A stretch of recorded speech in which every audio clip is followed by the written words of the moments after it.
बिस्मिल्लाहिर्रहमानिर्रहीम। अस्सलाम वालेकुम। बच्चों, आज हम सेकेंड ईयर का कोर्स स्टार्ट करने लगे हैं। इसमें जैसे आपको पता है कि फ़र्स्ट चैप्टर का नाम है इलेक्ट्रोस्टैटिक्स। तो फ़र्स्ट ऑफ़ ऑल कुछ इंपॉर्टेंट डेफिनेशंस हैं जिनको हम यहाँ पे डिस्कस करेंगे। सबसे पहली डेफिनेशन है इलेक्ट्रोस्टैटिक्स की, जिसमें हम सबसे ज़्यादा उसकी डेफिनेशन ये है, it is the study of charges at rest. इसका मतलब है कि जितने भी चार्जेस की इंक्लूजन है एट रेस्ट, उसको हम जिस ब्रांच ऑफ फिज़िक्स में डिस्कस करते हैं उसको हम इलेक्ट्रोस्टैटिक्स कहते हैं। Second one, the term that was used in the previous definition, that was charge. This charge, what is a charge? Charge, it is a physical property of a matter that causes it to experience a force when placed in electromagnetic field.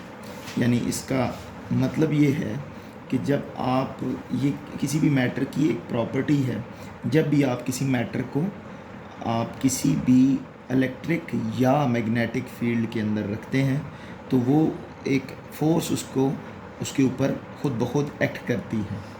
तो वो ये जो charge है, अगर ये charge ना हो तो फिर वो फोर्स इसके ऊपर एक्ट नहीं कर पाएगी।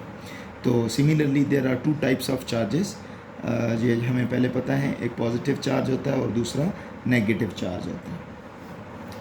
और कुछ प्रॉपर्टीज़ हैं चार्जेस की, जैसे like charges repel each other, unlike charges attract each other, ये आप प्रीवियस क्लासेस में डिस्कस कर चुके हैं। Third important thing is permittivity of a free space और परमिटिविटी। ये डेफिनेशन यहाँ पे बताने का मकसद ये है कि आपका ये आगे टॉपिक में ये चीज़ आनी है, तो इसके लिए इसका आपको पहले पता होना चाहिए। तो परमिटिविटी क्या है? The ability of a material to store electric energy in an electric field.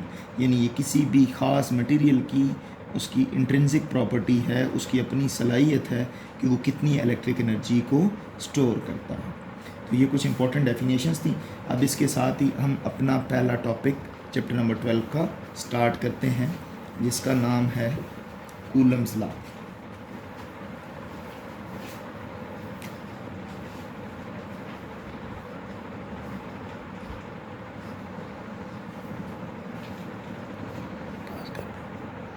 जैसा कि मैंने आपको पहले बताया कि there are two types of charges.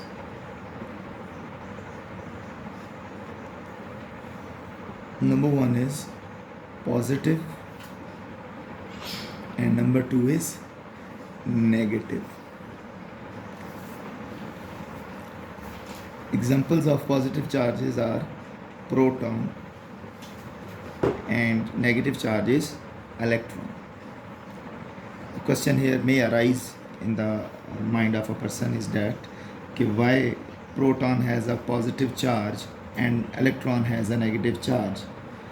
Proton and electron both have their charges because of the nature. These are the natural rules, these are the fundamental particles, therefore they have their respective charges. अब इनकी कुछ properties हैं, जैसे हमने कहा charge की property है like charges repel each other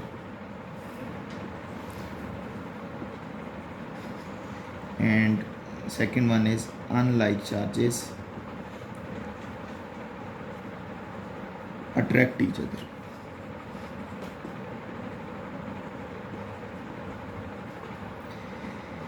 ये बात तो हम पढ़ते आए हैं अभी तक, बचपन से लेकर अब तक, लेकिन यहाँ पे एक पॉइंट बड़ा इम्पोर्टेंट है कि लाइक चार्जेस में repel each other and unlike charges में attract each other, but the point we are missing in previous classes is that they repel each other or attract each other, they would use a force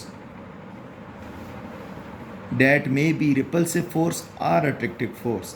So here in Coulomb's law we have to discuss the quantitative nature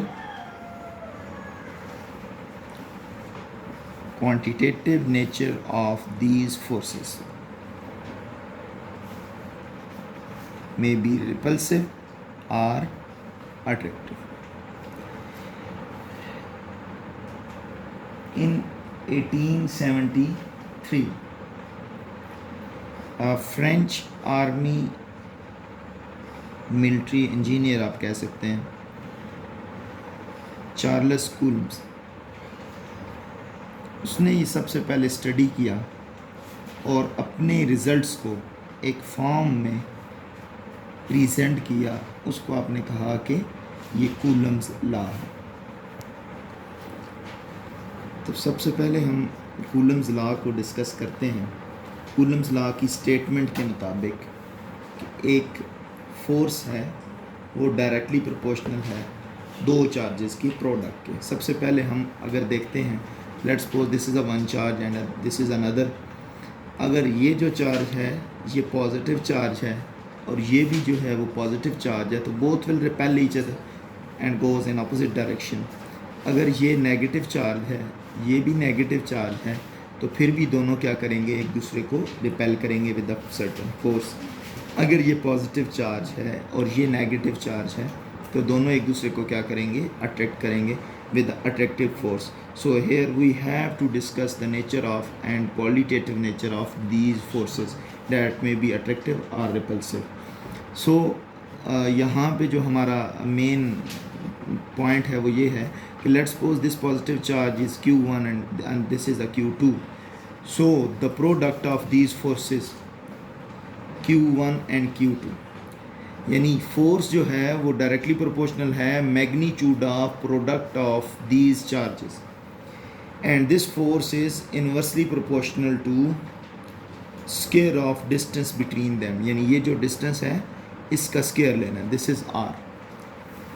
so F is directly proportional to 1 over r square. So if we combine both the equations, with this is equation number 1 and this is equation number 2, so we can get f is directly proportional to q1 q2 by r square. If we remove or replace this sign of proportionality with the sign of equality here, then this k may arise as a constant of proportionality and q1 q2 by r square. This k is a constant of proportionality. So what will be the definition of Coulomb's law? Force is directly proportional to product of the charges and inversely proportional to the square of distance between them. If you notice that in previous classes you have studied a similar law that is known as a Newton's gravitational law.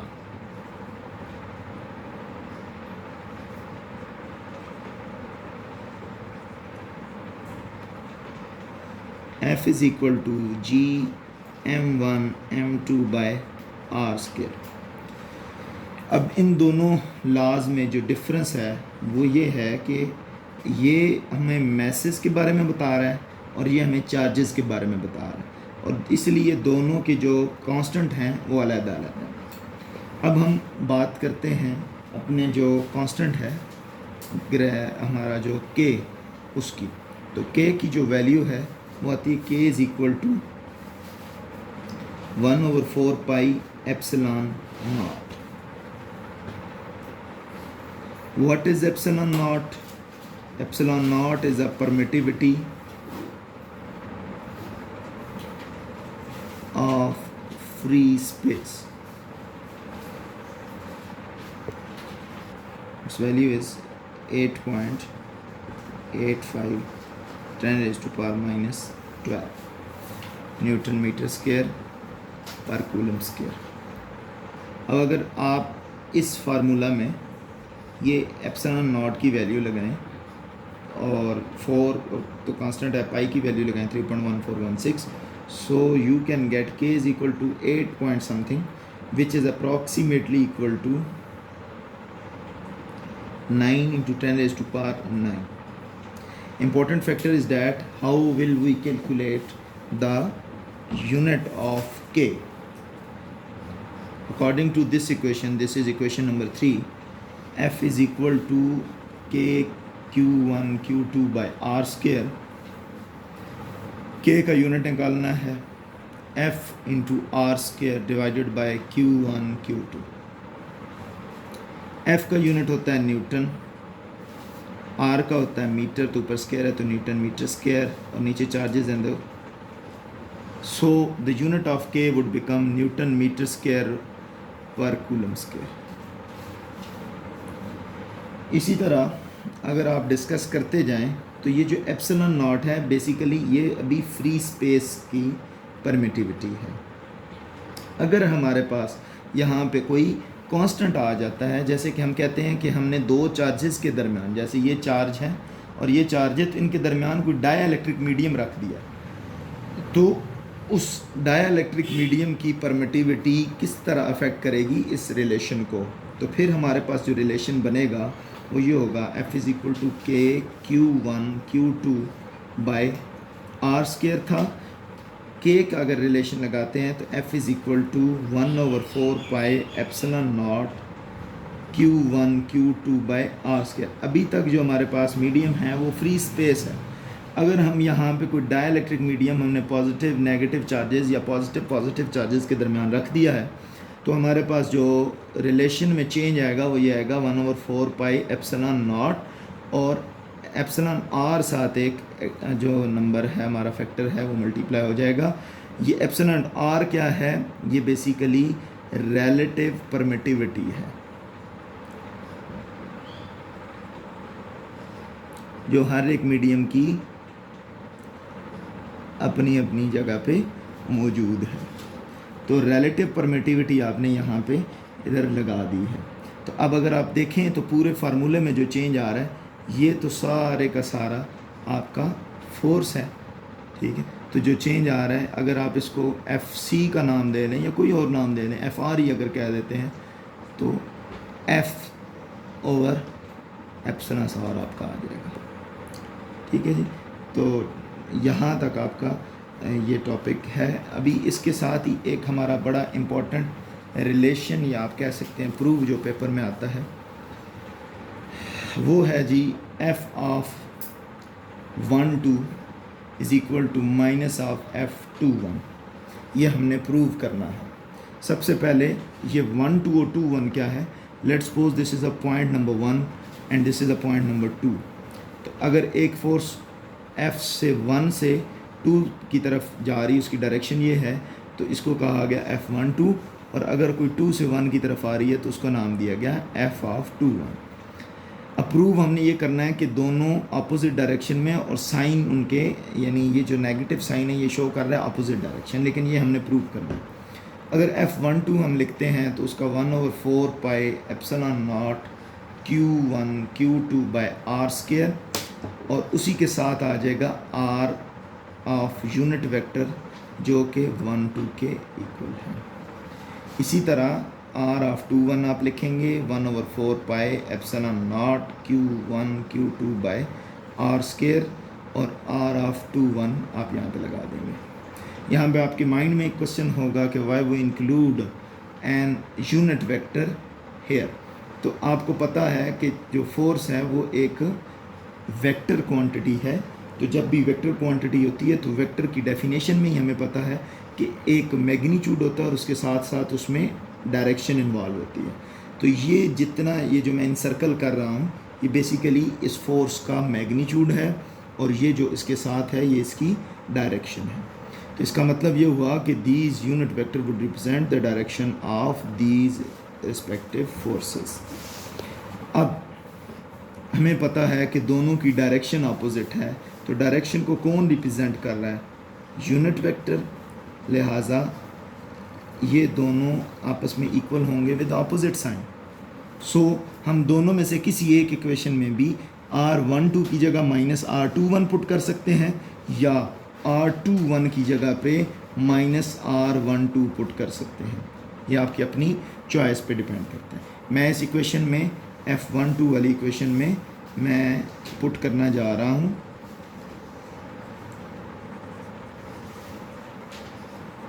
R12 की जगह पे आपने यहाँ पे put कर दिया R of 2/1 with a minus sign.